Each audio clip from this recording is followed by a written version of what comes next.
Таңкы пирамиданын музыкалык коногу келип калган десем жаңылышпайм. Бизде мейманда Кыргыз Улуттук консерваториясынын студенти, болочоктогу опера ырчысы Нуртилек Абдыгапаров. Хош келдиңиз. Хош көрдүк. Саламатчылык. Кандай келип алдыңыз? Жакшы келдик. Анан келечектеги опера ырчысы экенсиз. Ооба. Анан көбүнчө опера ырчыларын карасаң, мульт тасмаларды карайсыңбы же атайын ушул балдарга арналган тасмаларда опера ырчылары мындай балкондорго чыгып ырдайт, эртең менен эрте туруп ойнойт. Жашоодо да ошондойбу да? Жашооңуз кандай? Жашоодо андай эмес. Жашоодо опера ырчылары деги эле мындай профессионалдуу музыка менен алектенген музыканттар, булар бардыгы эмгектин үстүндө жүрөт. Эртең менен баштап кечки саат 9-10го чейин, 11-12ге чейин ошол музыка менен эмгектенип, болгон кылган иши ошол музыка менен. Жакшы. Сөз башынан жакындан таанышалы. Нуртилек мырза, кайсыл жердин кулуну болосуз? Кененирээк өзүңүз тууралуу маалымат бере кетиңиз. Ооба, рахмат. Мен Баткен областынын Баткен районунун Баткен шаарында төрөлгөм. Ошол жерде мектепте окуп, мектепти бүтүп, анан кийин окуу жайга тапшырып, окуу жайды бүтүп, дагы окуу жайга тапшырып, окуткан чагым. Ошондо канча жаштасыз? Мен 25-те десем болот. Сүйүү балы бышып турган кез экен анда. Сүйүү балы бышып, ооба. Сүйүү бышып жетилип, ушундай жей турган мезгилинде. Мынакей. Эң сонун. Ардактуу бойдоксуз. Бойдокмун азырынча. Ардактуу бийкечтер, бойдок мырза экен, сүйүү балда бышып аткан кези, андыктан келиңиздер, суроолорду узата бериңиздер. Экранга чыккан WhatsApp бөлүкчөлөрү бизде кызматта, анан дагы Royal спорт клубунун дареги кайсыл жерде жайгашкан. Бизге узатсаңыздар болот жоопторду. Жамдаңыздар, албетте биз маегибизди улантабыз. Нуртилек мырза, айтсаңыз, эмне себептен ушул опера жанрын тандап алдыңыз? Эмне себептен азыркы жаштардын баары эле баш оту менен басымдуу бөлүгү агылып кеткендей эстрада эмес? Ооба. Бунун себеби мындай. Мен өзү биринчи айылдан бул жака шаарга карап чыкканда 2010-жылы мен жон гана эстрада ырчы болом деп чыккам. Бардык жаштардай эле ушундай айылдан чыкканда бир кыялдар менен шаарга барганда мындай кыламын, ушундай баскычтар басып өтөм деп, бирок тилекке каршы менин үнүм эстрадага таптакыр болбойт. Себеби дегенде мен мугалим айткандай, сенин үнүң мындай классикага, операга аябай жакшы келет экен, жакшы ушундай классический үн экен сеники. Ошол оор жанрды ырдасаң сага жакшы жарашат. Анан мага жаккан жок чынында башында. Бирок акырындан болтуруп классика менен аябай сүйүп, жакшы көрүп калдым.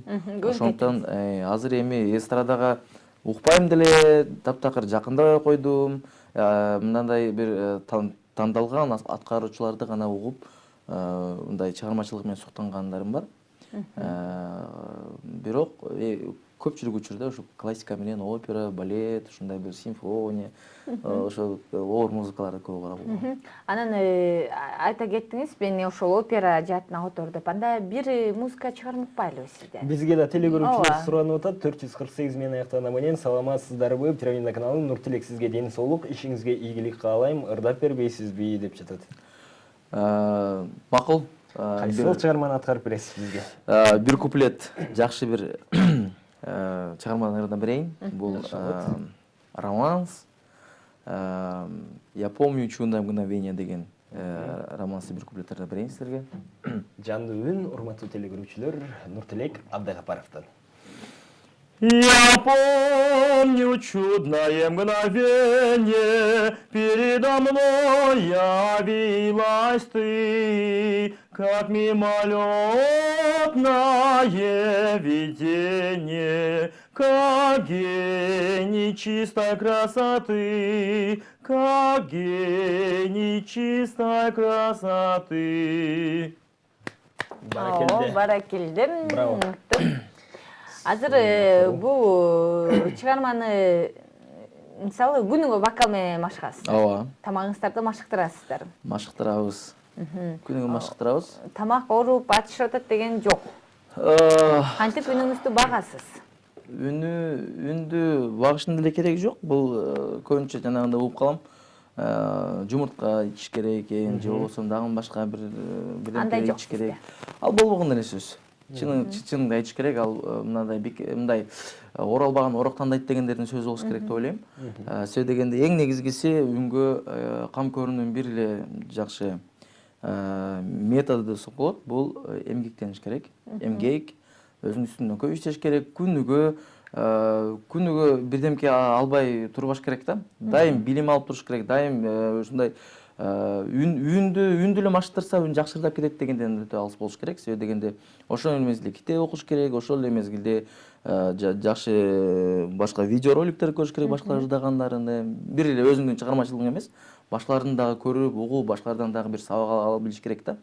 Эң негизгиси эгерде опера жаатында бул жанагы тамеки, спирттик ичимдиктерди, ошол нерселерди мүмкүн болушунча ичпей эле койгон, ичпей, чекпей эле койгон жакшы. Ошол нерсе өтө мааниге ээ. Себеби дегенде көпчүлүгү мен иче берем, мен ырдай берем деп айтышы мүмкүн.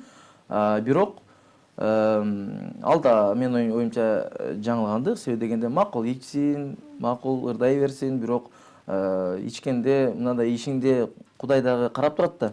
Берекесин келтирет. Береке жоголот.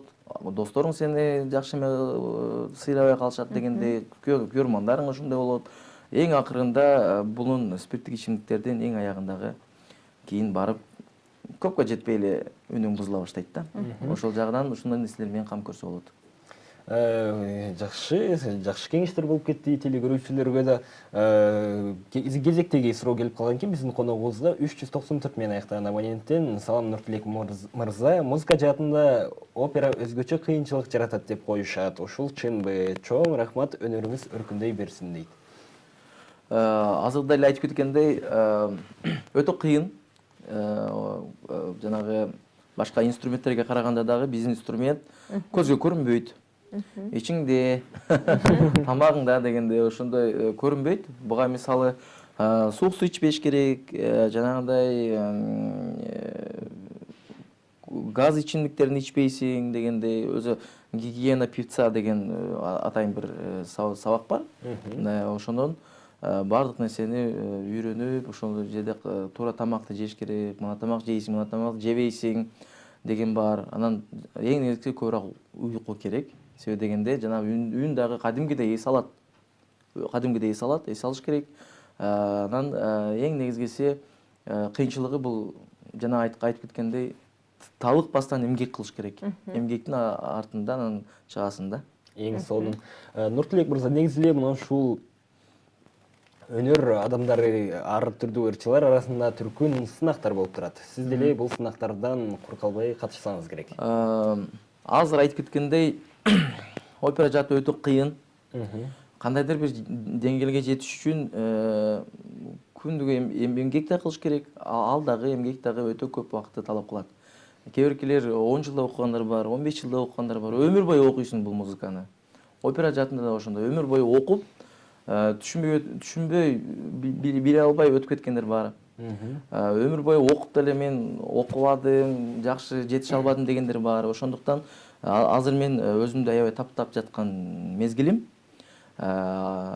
Кудай буйруса, дагы 1-2 жылдын ичинде дагы үнүбүздү жакшына тамтап, бир деңгээлге жеткизип алгандан кийин Кудай буйруса, сынактарга барабыз. Бирок сынактарга барбады эмес. Өзүдө Бишкекте өткөн Романсиада деген конкурс болду. Ошол жерде конкурска катышып, жакшы байгелүү орундар алабыз. Азамат. Негизинен мисалы биз сөздү ушул эле чыгармачылык жакка, анан кийин көбүнчө сын таккан адамдарга сөздү буралы. Мындай адамдар да бар да, өзүнүн колунан келбейт. Анан башка адамдарды ушунчалык сынаган жагынан кыйын болушат эмеспи? Сөзгө да чебер. Баары сандайга кыйынбыз. Сөзгө да чебер болуп кетет да. Анан мындай учурда мисалы, ой сен опера ырчысына жарабайсың, кантип ырдатасың дегендер болгондо. Андайлар бетке айткан эмес, бирок болгон. Бирок ошондой адамдарга мен чоң рахмат айткым келет. себеби дегенде ошондой адамдар айткан сайын аябай күчөнүп, алар жамандаган сайын боло албайсың деген сайын аябай күчөп, ошончолук эки эсе эмгек кылып, эки эсе аракет кылып, андай адамдарга дайым рахмат айтыш керек. Ана мындай деп келген экен. Ассаламу алейкум, саламатсызбы? Нуртилек аке дейт. Ден соолук чыгармачылыгыңызга ийгилик каалайм. Апаке деген чыгарманы ырдап берип коюңузчу. Рахмат деген экен. Бул 496 абоненттен келген. Мен бирдемге айтып кетейин.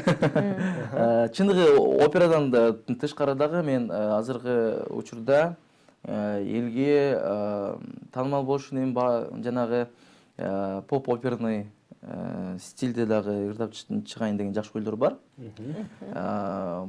Дүйнө жүзүндө поп операда ырдап жаткан булар Басков, ошол эле мезгилде Александра Сафина деген ырчылар бар. Алар ошондой да ырчы болгум келет да менчи. Чисто опера и попса опера экөө аралашкан. Ошол жанрда бир Ибраим Жунусовдун Алтын апа деген чыгармасыны ырдап чыктым. Ошол азыркы учурда сиздерге ушул чыгарманы ырдап берейин. Апакенин чыгарманы ырдап бериңиз, келиңиз. Келиңиз. Атыңдан кагылайын алтын апа, алыста жүргөнүмө сана тартпа. Максаты ар бир жаштын билим алуу, азыркы гүлдөп турган ушул чакта. Алтын апа, болбочу капа, уулуң үчүн сана тартпа. Алтын апа, кат жазам сага, сен мен үчүн сана тартпа. Алтын апа. Баракелде, эң сонун чыгарма, сонун аткаруу. Албетте, рахмат сизге. Төрүбүз бош эмес, эске сала кетели, бизде мейманда болочоктогу белгилүү дүйнөлүк деңгээлдеги опера ырчысы десем да жаңылышпайм, Нуртилек Абдыгапаров. Суроолоруңуздарды узатып калыңыздар, жетишип. Нуртилек мырза, жана сиз жогоруда аткарып өткөн Ибрахим Жунусов агабыздын, экөөбүздүн чыгармачылыгына таандык Алтын апа аттуу чыгарманы кандайча ырдап калдыңыз? Мындай легендага айланган, айланып бараткан чыгарманы. Эми бул ырды кыргыз искусствосундагы апа жөнүндө жаралган классикалык ырлардан десек жаңылышпайм. Себеби дегенде Ибрагим агай дагы өзү ырдап, андан кийин биз сыйлаган эжекелерибиз ырдады. Көптөгөн ырчылар ырдады. Бул ырды 2015-жылы Ибрагим агай ошол Турцияга фестивалга бара жатканда агай өзү сунуштап, ушул ырды ырдап Турцияга келип аткарып кет дегенден жаздырып, барып ырдап, анан ошол жерде баргандан кийин клип тарттырбайсыңбы деген сунуштар түшүп калды агайдан. Макул деп анан ошол ырга клип тарттырып, ошол ырды ырдап жүрөм элдин алдында. Демек, көп жаштар мына ушундай эски чыгармаларды авторлордун өздөрү барып суранышат. Сизге автор өзү ырдабайсың деп сунуштаган булар. Эми бул жерде автор эми мындай суранды, аябай неме кылды дегенден сунуштады деп айтсак жакшы болот. Агай өзү сунуштаган. Себеби дегенде мен окуган жерде дагы агай дагы эмгектенип ошол жерде окуган. Агай аябай жөнөкөй. Мындай өзү дагы мындай мен маданият министри элем, мен мындай чоң адам элем деп эч качан андай адам эмес. Себеби дегенде өтө жөнөкөй. Кичиге дагы, чоңго дагы бирдей мамиле кылып, аябай кичинүү заттап, чоңду сыйлаган адамдардан да. Нуртилек мырза, мына ушул агайыңыз чыгармачылыкта жүрүп, анан саясатка да барып, азыр мына элчи болуп жүрөт. Сизди деле келечекте саясаттан көрүшүбүз мүмкүнбү же чыгармачылык менен гана болосузбу? Саясаттан эми Кудай билет. Аны саясатка барам же барбайм деп айта албайм. Аны бир гана Кудай билет. Мен мамлекеттик кызматка барышым мүмкүн. Бирок бир гана маданияттардын тармагына деп айткым келет да. Ошол барсам деле ошол өзүмдүн жанагы өзүмдүн кесибимди өнүктүрүү максатында, маданиятты өнүктүрүү максатында бардык болгон билимимди, бардык болгон мындай кандай десем, күчүмдү, энергиямды ошол жака жумшап, келечекте бизден кийинки муундарга өтө жакшы шарттарды түзүп бергенге аракет кылабыз деп айтмакчымын да. Жакшы. Биздин болсо убактыбыз соңуна келип бара жатат. Анан жыйынтыктоочу сөз көрөлү. Рахмат чакырганыңыздарга, өтө чоң рахмат. Бардык көрөрмандарга, бардык телекөрүүчүлөргө айткым келет. Окуңуздар, эмгектениңиздер, Кыргызстан өнүгө берсин, кыргыз калкыбыз ушундай дүйнө жүзүндө эң алдыңкы орундарга чыксын демекчимин. Сиздерге дагы ишиңиздерге ийгилик. Жана бул жакта да келип жатат. Нуртилек, ишиңизге ийгилик, чыгармачылык ийгиликтерди каалайбыз, жаңы клиптерди, жаңы чыгармаларды күтөбүз дегендиктен сизге ийгилик каалайбыз. Ошондой эле Пирамида телеканалынын жамааты ыраазычылык билгизебиз. Бар болуңуз, анан алдыңкы күндөрү да жакшы бир чыгармаларыңызды угуп калалы деген тилекте сизди узаталы дейли.